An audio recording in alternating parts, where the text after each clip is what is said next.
Wow, tempatnya keren, tempatnya luar biasa. Saya pertama kali di sini. Wow, nanti habis ini foto-foto. Bagus banget ya.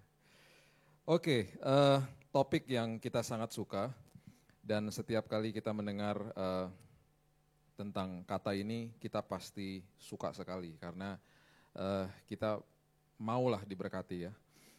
Eh, Sudah 20 tahun saya pelayanan mimbar dan saya kesini-kesininya makin sedih karena banyak hal-hal yang akhirnya didistorsi tentang kebenaran ini. Saya mengambil cuti 1 bulan dari pekerjaan saya karena saya merasa betul-betul sudah terdesak sekali untuk menyelesaikan buku yang judulnya adalah Blessing atau Berkat ini. Jadi selama 1 bulan Juni ini saya tidak ke kantor saya, tapi saya ngantornya di rumah karena saya harus selesaikan buku saya. Karena bagi saya ini sudah urgensinya luar biasa dan ini harus tubuh Kristus harus mengerti karena kita sedang mengalami banyak peristiwa dalam kehidupan ini dari tubuh Kristus khususnya. Kira-kira 3 minggu lalu, saudara pasti mendengar ada kejadian yang tidak enak yaitu kota Surabaya dibom. Gereja khususnya, ada 3 gereja yang dibom. 1 malam sebelumnya, jadi hari Sabtunya itu saya ada di salah satu gereja itu, yang namanya GPPS. Saya diundang berkhotbah di Dewasa Muda di hari Sabtunya. Sempat menyapa salah satu pihak keamanan yang besoknya menjadi korban. 12 jam kemudian terjadi hal itu, bomnya meledak di situ. Dan cukup besar karena yang dibawa ke sana adalah sebuah mobil yang diisi dengan bom. Di hari Minggu itu saya juga melewati lokasi bom yang kalau nggak salah kedua kalau nggak salah, yang di Jalan Diponegoro. Karena dia low explosion, jadi saya nggak dengar, saya baru lewat dari tempat itu kira-kira 3 menit dan kemudian bomnya meledak. Sampai di tempat pelayanan saya berkhotbah seperti biasa, tidak tahu bahwa sudah terjadi bom pagi hari itu. Setelah selesai ibadah pertama, ada jemaat di belakang saya yang kasih tahu saya, pat my back gitu ya, bilang, "Pak, Surabaya dibom. Cepat Pak baca berita gitu." Karena handphone saya mati, jadi saya nggak tahu. Waktu saya buka handphone saya, ada puluhan miss call, ya. Paling banyak istri saya, bukan istri orang yang nelfon. Istri saya ada di belakang situ.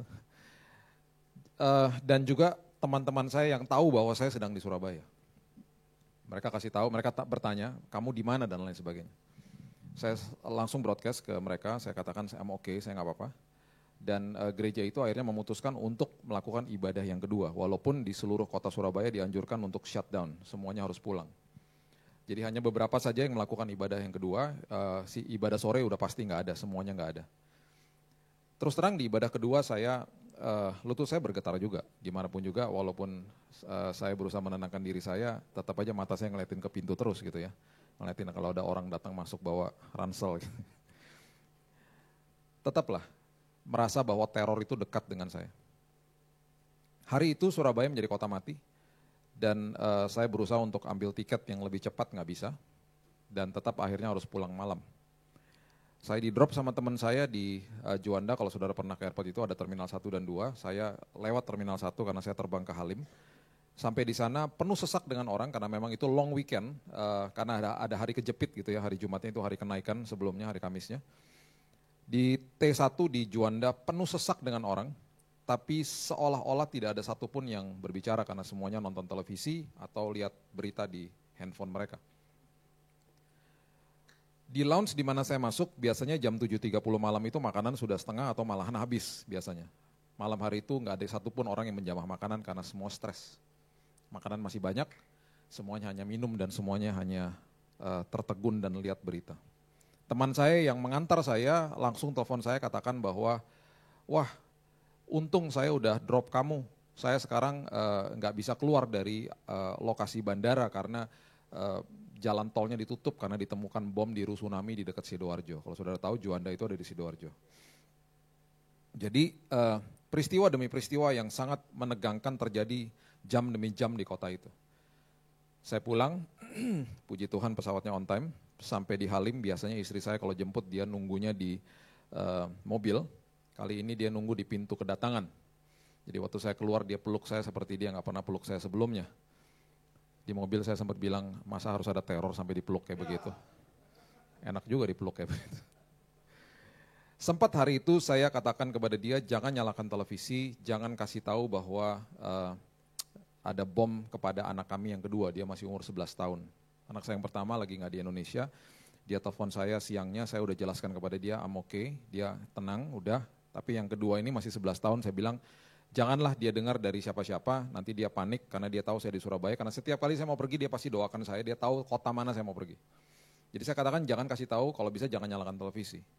Malam hari saya pulang, dia sudah tidur, besok paginya saya sengaja bangun pagi-pagi, sebelum dia berangkat sekolah, setelah mesbah keluarga, saya jelaskan dengan bahasa yang dia bisa mengerti dan tidak memberikan kesan menakutkan. Repot juga ya, bingung juga cara menjelaskannya. Saya nggak pernah punya pengalaman seperti itu karena orang tua saya nggak pernah menjelaskan bahwa Indonesia ada teror atau ada bahaya pada waktu saya masih kecil. Tetapi saya akhirnya sadar bahwa saya ada di dalam zaman ini. Bahwa tubuh Kristus sedang dianiaya. Dan akhirnya saya jelaskan kepada dia dan saya bilang sama dia, kamu harus terus doakan Indonesia, singkat cerita. Hari demi hari hati saya tetap menangis karena melihat dan mendengar juga berita bahwa beberapa anak-anak juga menjadi korban dalam peristiwa itu. Kenapa hari itu menjadi sebuah momen yang mengerikan bagi banyak orang? Karena aniaya berasa dekat sekali dengan tubuh. Kita tidak sadar bahwa selama ini jiwa kita juga dianiaya.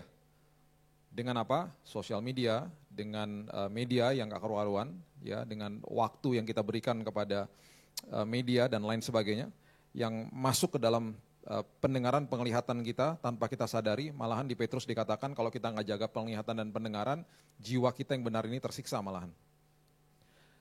Jadi selama ini sebenarnya jiwa kita sudah tersiksa. Melihat aniaya demi aniaya yang sudah dilakukan oleh banyak media di sekitar kita.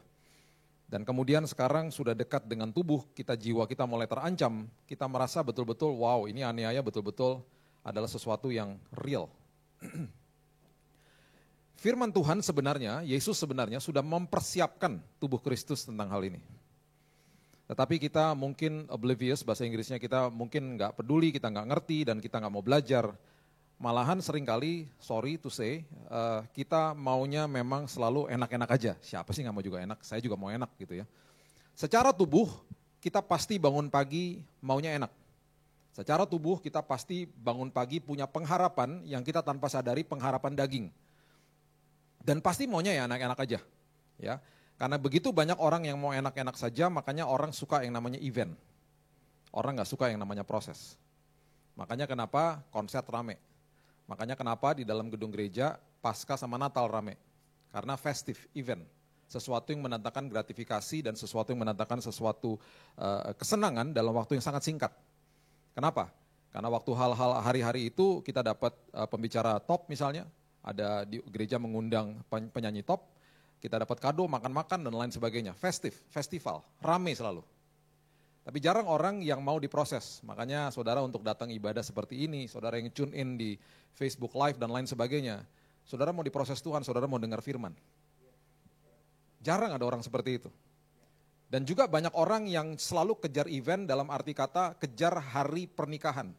Banyak yang mau menikah karena mau buru-buru nikah, tapi gak suka prosesnya. Makanya berkali-kali ketika ada beberapa pasangan datang kepada saya dan istri saya minta dikonseling, ketika mereka katakan, saya minta dikonseling, dan kemudian ketika saya bertanya, berapa lama lagi kamu mau menikah? 3 bulan lagi atau 6 bulan lagi? Saya selalu katakan, sorry, cari orang lain aja. Tapi ada satu pasangan yang datang kepada saya dan kemudian dia katakan, saya minta dikonseling, saya juga minta maaf akhirnya sama dia karena saya sudah menghakimi dulu. Dalam hati saya, aduh nih lagi. Tiba-tiba dia katakan begini, berapa lama lagi kamu mau menikah? Tiba-tiba dia katakan begini, 1,5 tahun lagi. Saya langsung begini, jarang ini orang kayak begini. Gak banyak orang kayak begini. Langsung pada hari itu saya katakan, saya gak usah minta izin istri saya, pasti dia juga setuju. Akhirnya kita masuk ke dalam sebuah hubungan yang saya juga pun diberkati. Saya waktu datang ke pernikahannya dia, saya gak pernah datang ke pernikahan nangis, di pernikahan dia saya nangis. Mereka ciuman pertama kali di depan altar. Mereka diproses Tuhan selama 1,5 tahun ketika mereka bersama-sama dengan kami mentor mereka. Mereka berkelahi, mereka argumentasi dan lain sebagainya. Mereka kejar prosesnya. Dan ketika mereka menikah, mereka menjadi seorang sahabat, seorang couple, seorang yang betul-betul mengerti tentang kebenaran. Dan akhirnya mereka masuk ke dalam pernikahan yang sangat berbahagia. Orang yang kejar proses adalah orang yang kejar kebenaran. Orang yang kejar event adalah orang yang kejar kedagingan. Yang suka dan gratifikasi yang sangat instan. Apa yang kita mau lakukan dalam hidup ini? Ya. Kita baca pertama-tama di Roma pasal yang ke-5. Ayatnya yang kedua sampai ke-5 mengatakan begini. Roma pasal yang ke-5 ayat yang kedua sampai ke-5 mengatakan begini. Oleh Dia kita juga beroleh jalan masuk oleh iman kepada kasih karunia ini. Di dalam kasih karunia ini kita berdiri, kita bermegah dalam pengharapan akan menerima kemuliaan Allah. Dan bukan hanya itu saja, kita malah bermegah. Bermegah itu boasting artinya. Juga dalam kesengsaraan kita, karena kita tahu bahwa kesengsaraan itu menimbulkan ketekunan, ketekunan menimbulkan tahan uji menimbulkan pengharapan. Dan ayat 5 mengatakan begini, pengharapan tidak mengecewakan karena kasih Allah telah dicurahkan di dalam hati kita oleh Roh Kudus yang telah dikaruniakan kepada kita. Ini betul-betul ayat yang kalau dibaca sekilas saja ya, okelah pengharapan, kita berpikir bahwa ya saya harus berharap di dalam Tuhan. Tapi kita tidak sadar bahwa pengharapan yang kita berharap itu adalah sesuatu yang orientasinya daging. Jadi kalau kita dapat yang kita nggak suka, kita pasti marah sama Tuhan. Kita kecewa sama Tuhan. Apalagi sesuatu konsep atau kata berkat ini yang mulai dilecehkan oleh, mohon maaf, hamba Tuhan sendiri. Yang ketika seminar hamba Tuhan saya tanya kepada mereka, tahu dari mana arti daripada berkat, mereka kasih tahu, kita nggak pernah diajarkan secara benar di STT, dan kedua kami ngikut-ngikut sama senior-senior kami. Makanya saya nggak heran ketika ada hamba Tuhan berdiri di atas sini, dia katakan begini, saya mengucap syukur buat jam tangan saya, buat baju saya, atau buat sepatu saya, harganya puluhan ratusan juta, saya berdoa, akhirnya ada jemaat yang ngasih sama saya. Pertama dia kasih kode kepada jemaatnya bahwa dia suka barang-barang mahal, kedua dia melecehkan firman Tuhan. Dan ketiga, dia memberitahu kepada jemaat bahwa berkat adalah materi. Padahal ketika kita pelajari dengan baik dan benar dari Kejadian sampai Wahyu, berkat nggak ada satupun hubungannya sama materi. Kalaupun ada materi, unsur materi di dalamnya di Perjanjian Lama, itu hanya bagian kecil daripada sebuah rancangan Tuhan yang begitu besar. Jadi nggak ada hubungannya sama materi. Dan ini sudah distorsi, sudah akhirnya betul-betul melenceng jauh, dan akhirnya jemaat akhirnya memberikan kondisi kepada Tuhan ketika mereka datang kepada Tuhan. Makanya saya nggak heran ketika orang datang ke gereja dikatakan bahwa kalau kamu datang ke gereja nanti kamu akan diberkati. Diberkatinya dengan arti kata statusmu, jabatanmu, hartamu dan lain sebagainya menjadi besar, menjadi dimultiplikasi malahan. Dan mohon maaf akhirnya timbul tema-tema tahunan yang tidak bertanggung jawab.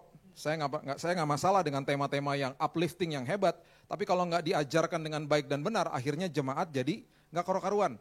Jadi saya nggak heran juga ketika ada jemaat yang datang dan katakan, Pak saya jual Pak harta saya sampai bangkrut Pak. Katanya saya mau dimultiplikasi Pak. Sekarang saya nggak dapat apa-apa, alhasil saya betul-betul bangkrut, saya tidak lagi mau ke gereja. Mau ngomong apa coba? Apa bedanya gereja sama Gunung Kawi, Gunung Kidul? Apa bedanya Tuhan dengan dewa? Makanya kita nggak heran ketika orang datang bawa perpuluhan, Tuhan, ini perpuluhan Tuhan, balikin ya Tuhan berkali-kali lipat. Dia nggak sadar bahwa 90%-nya juga pun punya Tuhan. Dia tawar-menawar sama Tuhan dan dia berikan kondisi kepada Tuhan. Karena apa? Pengharapan yang salah. Dan kemudian kita katakan, nanti diberkatilah. Diberkati kita pikirannya materi selalu. Saya mau beritahu kepada saudara ya, tidak ada satupun kata berkat. Saya sudah pelajari dengan intensif selama 3 tahun. Dan kenapa bulan ini tadi saya katakan saya tidak masuk kantor saya karena saya mau tulis buku ini. Karena saya betul-betul terbeban supaya tubuh Kristus mengerti dengan baik dan benar apa yang Yesus sampaikan kepada jemaatnya. Di dalam perjanjian lama, kata berkat diartikan barak dan esher. Dalam perjanjian baru diartikan dari bahasa Yunani yaitu makarios. 3 kata ini artinya adalah berbahagialah atau bersukacitalah di dalam rancangan Tuhan. Gak ada hubungannya sama materi. Kalaupun ada materinya itu hanya unsur kecil yang Tuhan titipkan yang tetap harus dikelola.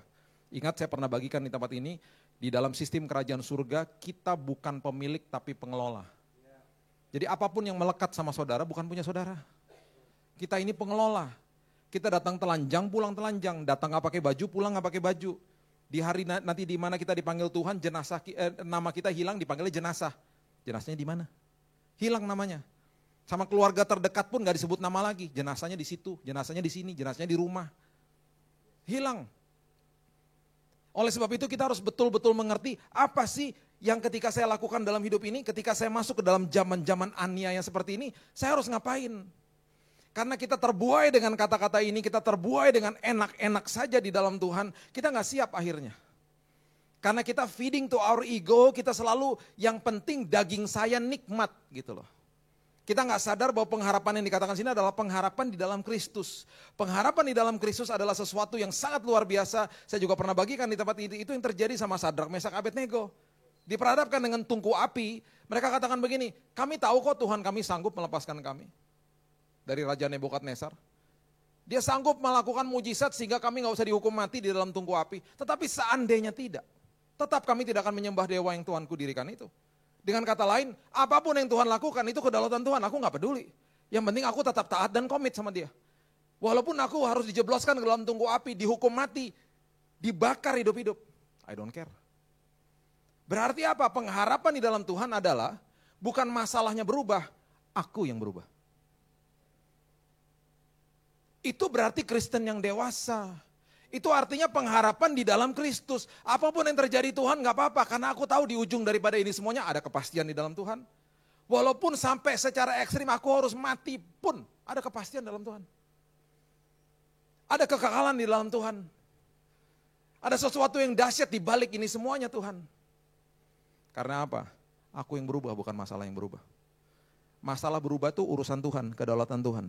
Yang penting selama ada perjalanan iman, selama ada proses kehidupan, aku pastikan Tuhan dan aku mau, aku yang berubah menjadi tambah dewasa. Itu esensi atau arti sebenarnya daripada berkat. Bejana ini yang dirubah Tuhan. Makanya kenapa ada ayat begini, coba kita baca ya, Matius pasal yang ke-5, ayat yang ke-9. Ini Yesus sendiri yang katakan, Matius pasal yang ke-5, ayat 9. Khotbah di bukit. Berbahagialah, ini kata yang sangat luar biasa ya. Kata berbahagialah di sini adalah lembaga Alkitab menerjemahkan dari bahasa asli. Berbahagialah artinya dari kata makarios. Ya, makarios itu artinya berbahagia atau bersukacita di dalam rancangan Tuhan. Ya. Nah, di dalam Alkitab bahasa Inggris, kata ini diterjemahkan dalam bahasa Inggris yaitu kata blessed, diberkatilah engkau. Jadi sebenarnya kalimat ini dibacanya harus begini, berbahagia atau diberkatilah engkau, ya. Diberkatilah orang yang membawa damai karena mereka akan disebut anak-anak Allah. Ayat 10. Berbahagialah atau diberkatilah orang yang kita katakan sama-sama 2, 3. Dianiaya. Oleh sebab kebenaran karena mereka lah yang punya kerajaan surga. Berbahagialah atau diberkatilah kamu jika karena aku kamu dicela, dianiaya dan kepadamu difitnahkan segala yang jahat.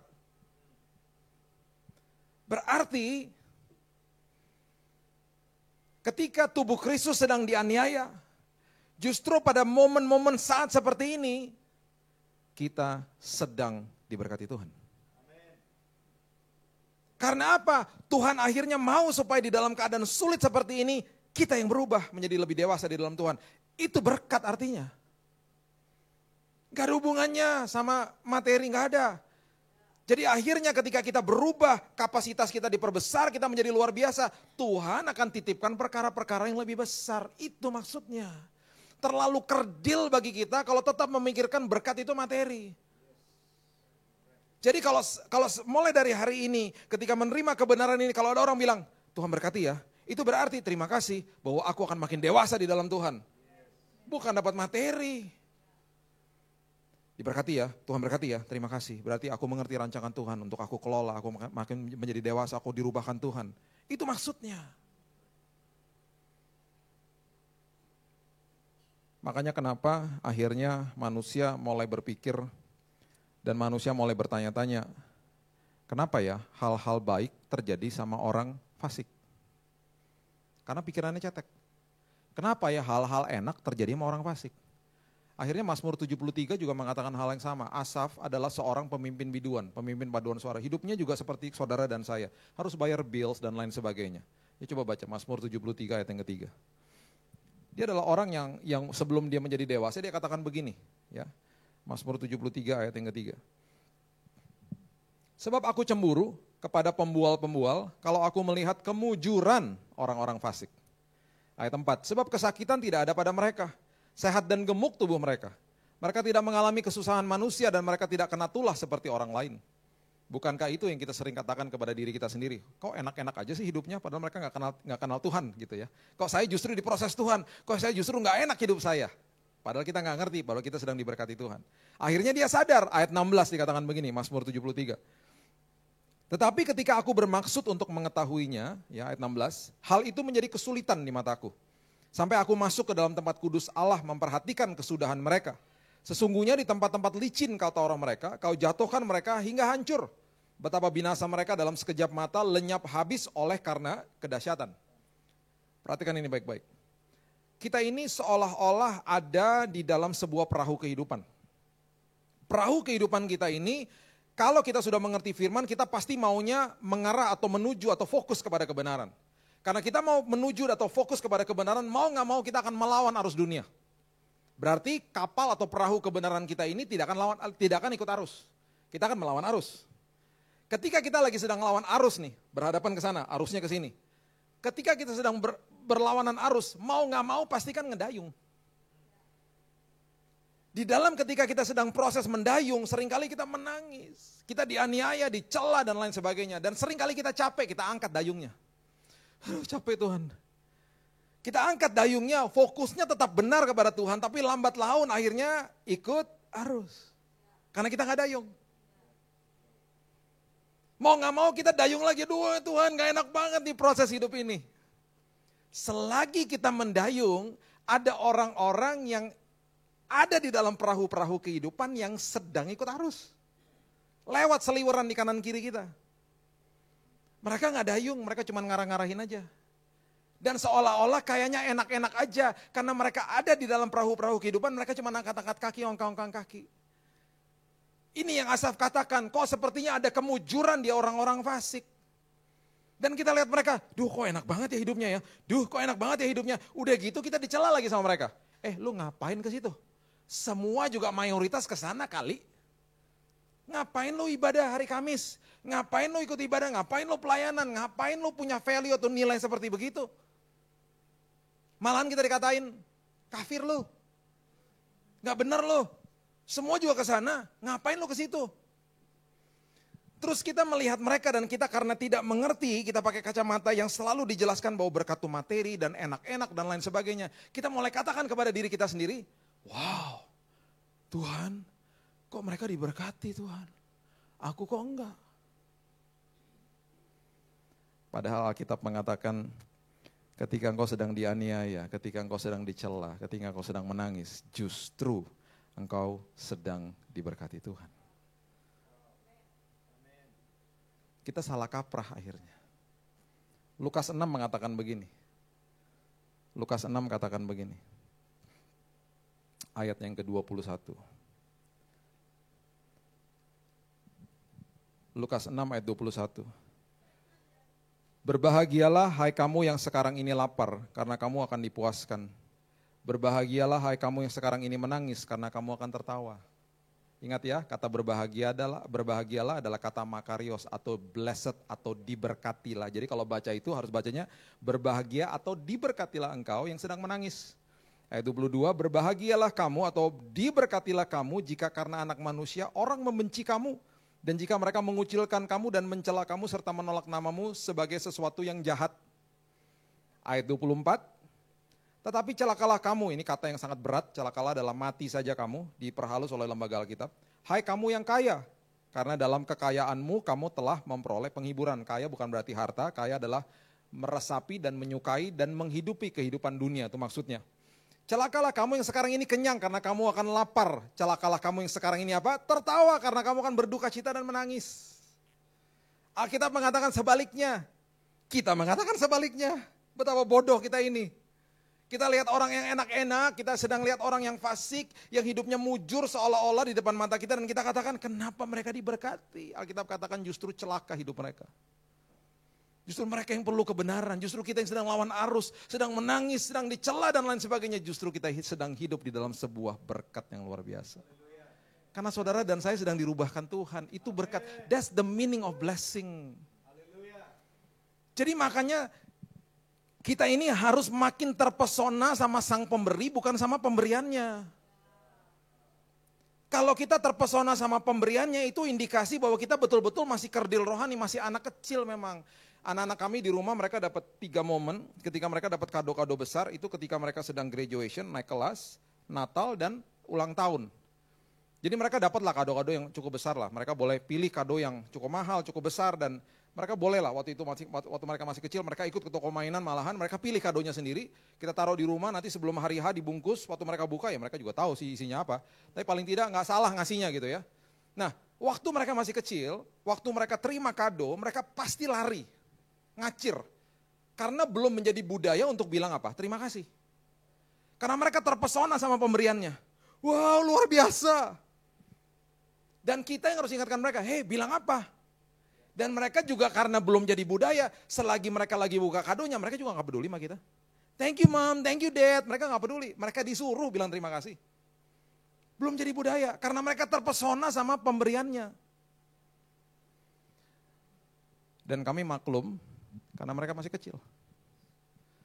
Tetapi ketika mereka bertumbuh dewasa, saya betul-betul tersanjung sekali tahun lalu ketika anak saya yang sekarang 11 tahun lalu ketika dia berumur 10 tahun saya bawa dia ke toko Lego. Karena dia koleksi Lego, kami beli Lego. Setelah dia beli Lego, kami berdiri di depan toko Lego, istri saya lagi di toko sebelah. Jadi kami berduaan nunggu mamanya. Jadi dia berdiri di depan saya. Mainannya ditaruh sama dia. Tiba-tiba dia lihat saya dipeluk sama dia. Dad, thank you ya. Saya kaget. Karena saya nggak nyuruh dia bilang terima kasih. Oh oke, you're welcome, wow thank you, ya saya senang banget dibilangin terima kasih. Terus dia mulai mikir, ini kan belinya pakai uang. Dedi mesti kerja berapa lama sampai bisa beli itu? Dia mulai mikir, ini pakai uang nih. Karena anak-anak waktu masih kecil mereka pernah pulang, anak saya yang pertama pernah pulang, dia pernah bilang begini, Dad tadi aku pergi ke ATM sama Oma, kalau Dedi perlu uang itu tempatnya Dad, ke ATM aja. Oma pencet, keluar uang, Dad. Wow. Jadi kalau Dedi perlu uang ke situ aja. Malahan kalau menurut aku, Dedi pencetnya lamaan dikit, uangnya lebih banyak keluarnya. Saya bilang kalau kita pencet lebih lama, rekeningnya kosong, kartunya ditelan sayang. Gak enak rasanya. Terus anak saya mulai katakan lagi, tadi Dedi beli Lego itu pakai kartu, is that credit card? Saya bilang iya. Berarti nggak bayar dong? Enggak, itu bayar, nanti ada tagihan. Dan ketika tagihannya datang nggak enak rasanya. Dia mulai ke proses semuanya. Oh gitu ya. Dan waktu dia pulang ke rumah, 2 hari Lego tuh nggak dibuka. Malam hari itu dia masih peluk saya, dia masih bilang, Dad, thank you ya. Dia terpesona sama pemberinya, bukan kepada pemberiannya lagi. Indikasi bahwa anak ini sudah menjadi dewasa. Yuk terpesona sama Yesus yuk. Jangan terpesona sama pemberiannya dan udah gitu kita salah lagi, kita bilang itu berkat.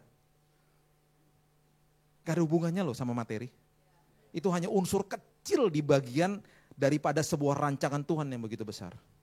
Kalau saya bisa tarik kesimpulan dari Kejadian sampai Wahyu, arti berkat yang sebenarnya adalah mengerti rancangan Tuhan untuk dikelola. Jadi betul-betul apa maksudnya?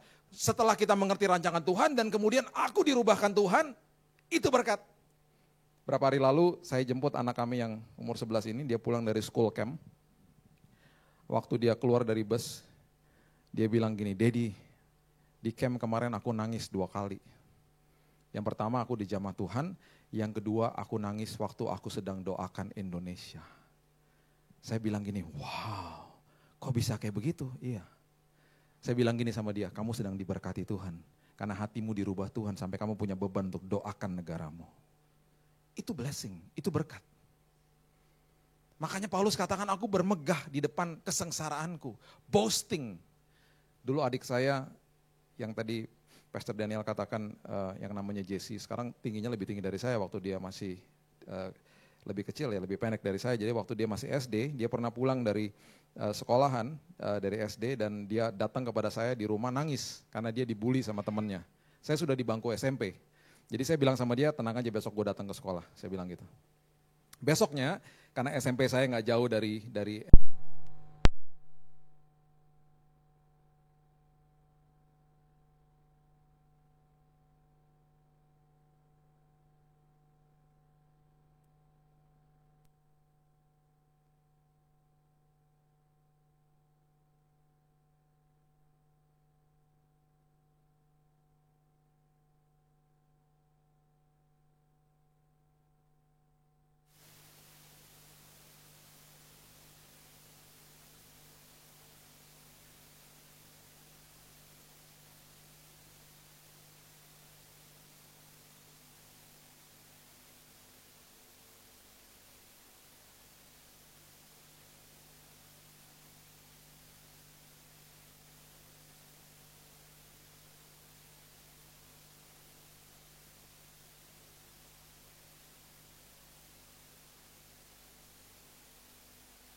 kita terusin ya, pemirsa jangan off, balik lagi ya. Oke, jadi gini, adik saya pulang dari sekolah, kemudian dia katakan kepada saya bahwa saya dibully dari sekolah. Dan kemudian besoknya saya bilang sama dia, besok saya akan pergi ke sekolah kamu, saya akan ketemu sama orang itu. Dan besoknya waktu saya ke sana, saya nggak pernah lupa lihat dia ketika dia ada di sekolah, mukanya begitu ketakutan. Mukanya betul-betul yang seperti orang yang sedang ada dalam sebuah tekanan yang besar gitu ya. Dan akhirnya waktu dia lihat saya nggak pernah lupa tiba-tiba bahasa tubuhnya dia itu seperti orang yang betul-betul berubah karena saya datang. Dia kaget karena saya datang. Jadi dia mulai berubah, dia mulai seperti percaya diri. Dan kemudian akhirnya waktu dia berjalan di depan saya mulai tanya, mana anak itu yang bully kamu? Dan saya nggak pernah lupa juga waktu dia berdiri di depan saya, dia tunjuk anak itu dengan sebuah kepercayaan diri yang luar biasa. Dia bilang, tuh anaknya.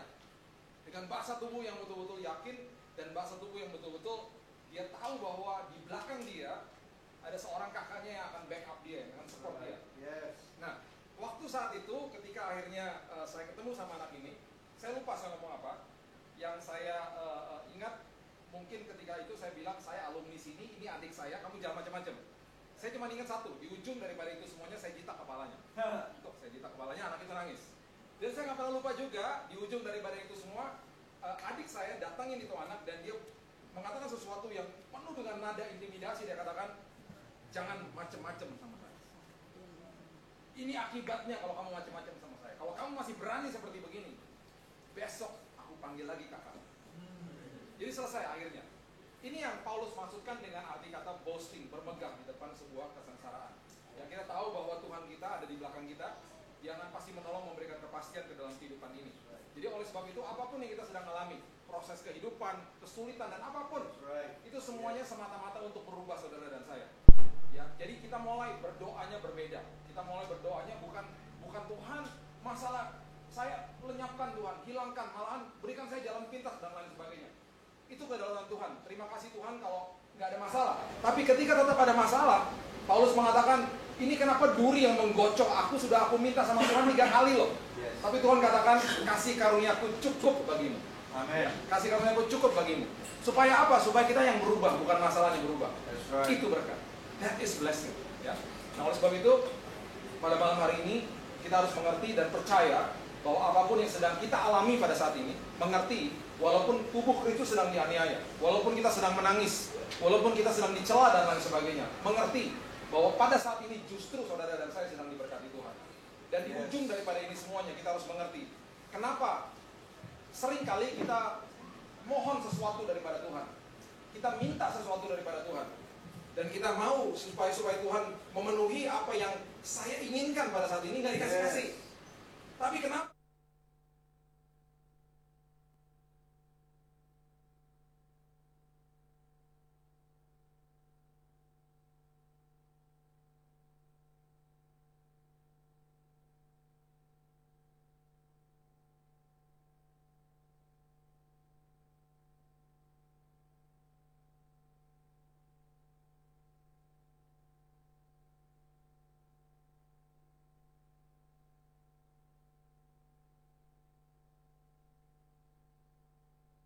Anda minta anak, karena Penina udah punya anak dan Penina sering sekali mengolok-olok dia.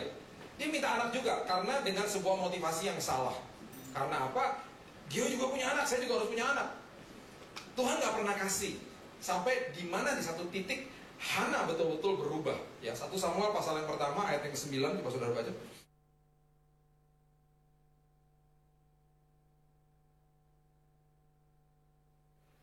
1 Samuel pasal yang pertama ayat yang ke-9. Pada suatu kali setelah mereka habis makan dan minum di Silo, berdirilah Hana. Kata berdiri adalah kuon. Kuon adalah to restore, to redeem, to redevelop myself. Aku berubah, itu maksudnya. Sedang Imam Eli duduk di kursi dekat tiang pintu bait suci Tuhan. Ya. Nah, pada saat itu bait suci bukan tempat untuk doa syafaat. Pada saat itu bait suci bukan tempat di mana wanita bisa masuk sembarangan. Ya. Tapi dia ada di situ, dia betul-betul bernasar kepada Tuhan. Tuhan, if you give me a son, anak laki-laki artinya Zara Aneshim. Itu artinya aku akan memberikan itu anak kepadamu Tuhan. Jadi ketika aku minta, aku sudah berubah. Bukan untuk kepentingan pribadiku lagi Tuhan, tapi ketika engkau berikan pemberian itu, titipan kerajaan surga, aku akan serahkan untuk kerajaan surga. Dia berubah. Kuon, I redevelop myself, I restore myself, I reform myself. Itu arti kata berdiri. Ya. Pada saat itu ketika dia berubah, justru akhirnya Tuhan ingat kepada dia. Ayat yang ke-19 mengatakan begini. 1 Samuel pertama ayat 19. Keesokan harinya bangunlah mereka itu pagi-pagi, lalu sujud menyembah di hadapan Tuhan. Kemudian pulanglah mereka di rumahnya di Rama ketika Elkana bersetubuh dengan Hana istrinya. Perhatikan kalimat berikut ini, Tuhan ingat kepadanya. Tuhan akan ingat kepada saudara ketika saudara berubah. Tuhan akan ingat doa-doa saudara ketika justru saudara yang berubah. Itu arti berkat yang sebenarnya. Kita berubah, kita menjadi bejana, menjadi kapasitas yang luar biasa. Supaya titipan-titipan Tuhan yang Tuhan sudah siapkan bagi kita terus akan terlaksana dalam hidup ini. Dan dengan bangga kita bisa katakan, Tuhan aku bermegah di depan kesengsaraanku. Dan pada akhirnya ketika kita sedang dianiaya seperti ini, lepaskan pengampunan, ini adalah justru waktu di mana kita yang dipanggil oleh Tuhan untuk mengkolonisasi bumi. Kita pernah bahas sebelumnya bahwa kita diciptakan bukan diberikan surga, kita diberikan bumi untuk dikolonisasi, yaitu menularkan budaya kerajaan surga. Justru pada saat ini Ini adalah kesempatan bagi kita untuk menjadi lembaran terbukanya Kristus, menjadi menaranya Kristus, supaya kita bisa menaburkan kasih yang sebenarnya. Ingat, kasih adalah keputusan, kasih bukan perasaan. Kalau saudara baca 1 Korintus 13 ayat 4-7, ya, nanti satu waktu kita mungkin bisa bahas tentang hal ini. Kasih adalah keputusan. Kasih sudah diberikan di 2 Korintus 3 ayat yang ketiga. Ketika saudara terima Yesus sebagai juru selamat, yang dibuat baru atau lahir baru adalah roh daripada manusia. Tubuh nanti mendapatkan tubuh yang sempurna, jiwa sedang in progress alias diperbaiki hari lepas hari. Pembaharuan budi itu terjadinya berkala, progresif. Ya, semua kebenaran diletakkan di dalam roh hati atau rohnya manusia. Oleh sebab itu, kasih itu sebenarnya sudah dikasih. Jadi kasih tinggal diaktifkan supaya menguasai jiwa. Oleh sebab itu harus diperkatakan hari lepas hari. Ketika saudara disakiti, yang sakit adalah jiwa saudara. Yaitu hati, yaitu emosi, yaitu pikiran, yaitu kehendak dan lain sebagainya. Sakit hati gak masalah, asal jangan sampai jadi kepahitan. Sakit hati normal, semua orang kalau disakiti ya sakit lah. Sakit hati aku, tapi jangan sampai jadi kepahitan. Normal-normal aja ya. Jadi oleh sebab itu ketika sakit hati ambillah keputusan untuk mengampuni ya.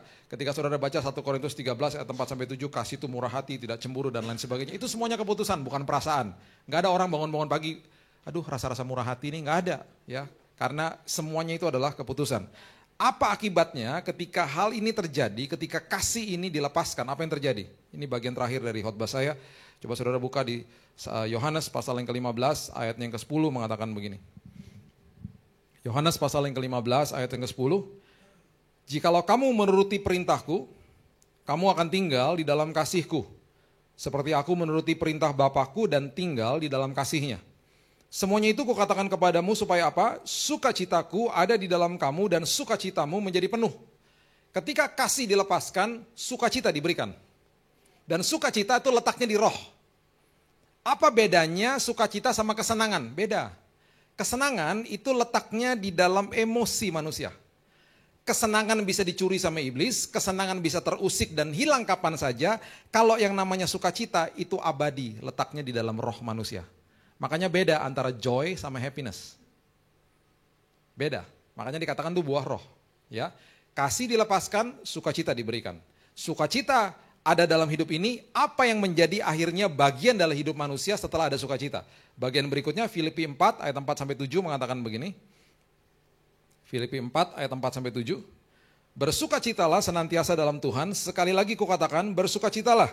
Hendaklah kebaikan hatimu diketahui semua orang.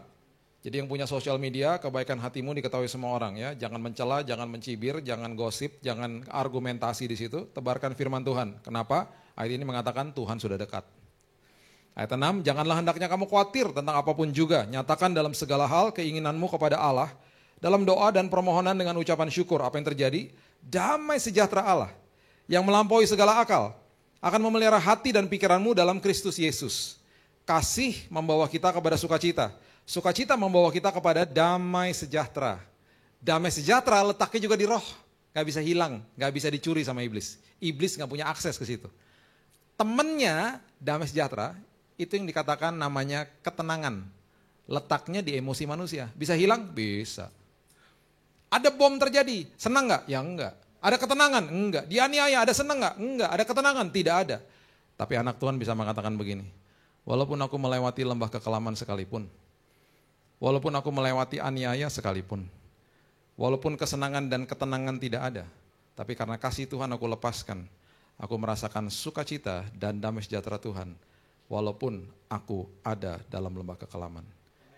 Karena sukacita dan damai sejahtera adalah pemberian kerajaan surga. Dunia gak bisa kasih. Oleh sebab itu, karena adanya sukacita dan damai sejahtera, saya percaya ketika tubuh Kristus melepaskan pengampunan, ada shalom atas Indonesia. Nanti malam kita semua tidur nyenyak, Indonesia akan terus tidur nyenyak. Karena ada sukacita dan damai sejahtera Tuhan. Saya tutup dengan ayat ini, Kisah Rasul pasal yang ke-12, ayat yang ke-6-7 mengatakan begini.